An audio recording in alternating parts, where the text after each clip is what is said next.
अस्सलाम वालेकुम रहमतुल्लाहि व बरकातहू। लेकर हाजिर हो रही हूँ बहुत ही इम्पोर्टेंट वीडियो। पिछली वीडियो में बताया था मैंने हज़रत आदम अलैहिस्सलाम की बीवी हज़रत हव्वा अलैहिस्सलाम का मुख्तसर तारुफ बयान किया था। यहाँ पर हाबिल और काबिल की ज़िंदगी का सच्चा वाक़या बयान करने जा रही हूँ। बहुत ही मुख्तसर तरीक़े से इसकी हकीकी ज़िंदगी के वाक़यात जो गुज़रे हैं उसी को बयान कर रही हूँ। हाबिल और काबिल हज़रत आदम अलैहिस्सलाम के बेटे थे। कुरान में हज़रत आदम अलैहिस्सलाम के इन दोनों बेटों के नामों का जिक्र नहीं है, सिर्फ इब्ने आदम के दो बेटे कहा गया है। अलबत्ता तौरात में भी इसके बारे में पूरी ज़िक्रात की गई है। कहा गया है कि यही नाम बयान किए गए हैं। हज़रत अब्दुल्लाह बिन मसऊद रज़ी अल्लाह ताला अन्हा की रिवायत इस तरह है कि इंसानी दुनिया में इजाफ़ा के लिए हज़रत आदम अलैहिस्सलाम के ज़माने में दस्तूर यह था कि हज़रत हव्वा अलैहिस्सलाम से तवाम यानी जुड़वां पैदा होने वाले लड़के और लड़की का अक़्द दूसरी बार पैदा होने वाले तमाम बच्चों के साथ कर दिया करते थे। यानी कि जुड़वां एक बार होते थे और दूसरी बार होते थे, इसी तरह से चेंजिंग होते रहता था और उनको जोड़ा बनाया जाता था। इसी दस्तूर के मुताबिक काबिल और हाबिल की शादी का मामला दरपेश था। काबिल उम्र में बड़ा था और उसकी बहन अक़लिया हाबिल की बहन गाज़ा से ज़्यादा हसीन थी और खूबरू थी, इसलिए काबिल को यह इंतहाई नागवार था कि दस्तूर के मुताबिक इसकी बहन की शादी हाबिल के साथ की जाए।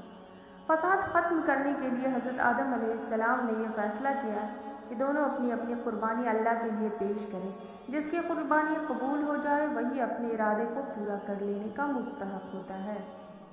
तौरात के मुताबिक इस ज़माने में कुर्बानी का यह इल्हामी दस्तूर था कि ज़िंदा नज़र कुर्बानी की चीज़ की बुलंद जगह पर रख दी जाती थी और आसमान से आग नमदार होकर उसको जला देती थी। इस कानून के मुताबिक हाबिल ने अपने रेवड़ से एक बेहतरीन दुम्बा खुदा की नज़र किया और काबिल ने अपनी खेती के गल्ले में से गरम खुर्दा गल्ला वहाँ पर पेश करते हैं। रिवायत के मुताबिक हाबिल की कुर्बानी कबूल हुई। काबिल अपनी इस तौहीन को बर्दाश्त न कर सका और इसने गैज़ व ग़ज़ब में आकर हाबिल से कहा कि मैं तुझको कत्ल किए बगैर न छोड़ूंगा ताकि तू अपनी मुराद को न पहुँच सके। हाबिल ने जवाब दिया, मैं तो किसी तरह तुझ पर हाथ नहीं उठाऊंगा, बाकी तेरी जो मर्ज़ी आए वो कर।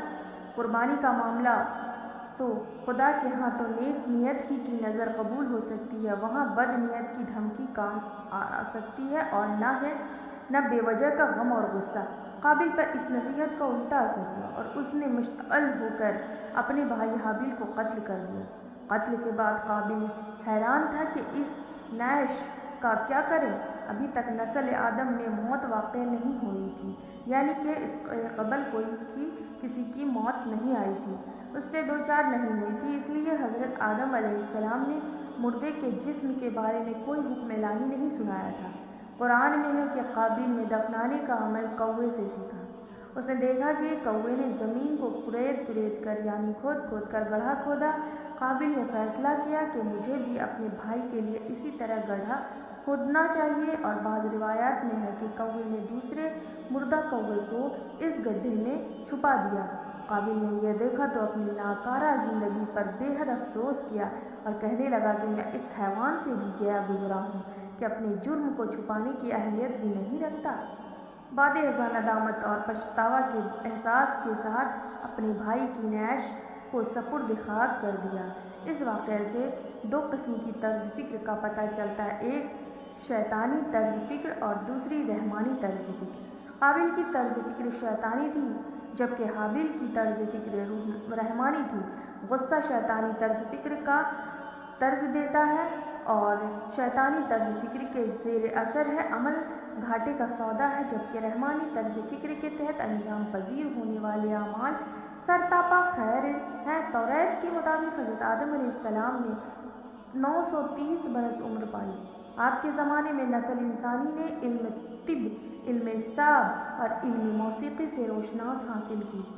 ज़मीन पर पहली बार ज़राअत भी हुई यानी खेती बाड़ी भी हुई। खुदावंद खुदा ने बाग़ अदन से बाहर कर दिया ताकि वो इस ज़मीन की तरफ वापस चला जाए जिससे वो लिया गया था और खेती बाड़ी करे। तौरात ज़मीन पर उतरने के बाद हज़रत आदम अलैहिस्सलाम ने गुज़र बसर के लिए खेती बाड़ी शुरू की थी। اور بہت سارے ماہرین کا آثار قدیمہ نے جو اولین اوزار اور ہتھیار دریافت کیے ہیں وہ پتھر کے بنائے گئے اور وہی حضرت آدم علیہ السلام کے زمانے میں بنایا گیا تھا۔ پتھر کے اوزار اس زمانے میں ہوتے تھے اور تہذیب کے اس دور سے تعلق رکھتے ہیں جسے پتھر کا زمانہ کہا جاتا ہے۔ زمین پر اولین تہذیب کی بنیاد حضرت آدم علیہ السلام نے ڈالی اور آپ نے ہی پہلے پہل پتھروں سے مختلف اوزار اور ہتھیار بنائے۔ آگ کا استعمال بھی آپ ہی کی دریافت ہے۔ حضرت آدم علیہ السلام اور حضرت حوا جسے کئی اولادیں ہوئیں، حابل اور قابل کے علاوہ تیسری اولاد کا نام سیس علیہ السلام تھا۔ لفظ سیس کا جو لغوی معنی ہے وہ عطیہ خداوندی ہے۔ حضرت آدم علیہ السلام کے بعد آپ پہلے نبی ہوئے۔ توریت کتاب پیدائش باب 4 میں لکھا ہے کہ آپ علیہ السلام حضرت آدم علیہ السلام کی شکل و صورت پر تھے۔ 912 سال عمر پائی جس میں 112 سال تک مرتبہ پیغمبری پر بھی فائز رہے تھے۔ وہ سیس علیہ السلام کی کردار نگاری پر بات کی جا رہی ہے جو انہوں نے پیغمبری کی تھی، اور یہاں پر مختصر یہ حابل اور قابل کی داستان جو حضرت آدم علیہ السلام کے بیٹے تھے ان کی مختصر داستان یہاں پر پیش کیا گیا، ان کا سچا واقعہ بیان کیا گیا۔ ملتی ہوں نیکسٹ ویڈیو میں، تب تک کے لیے دیجیے اجازت، اللہ حافظ۔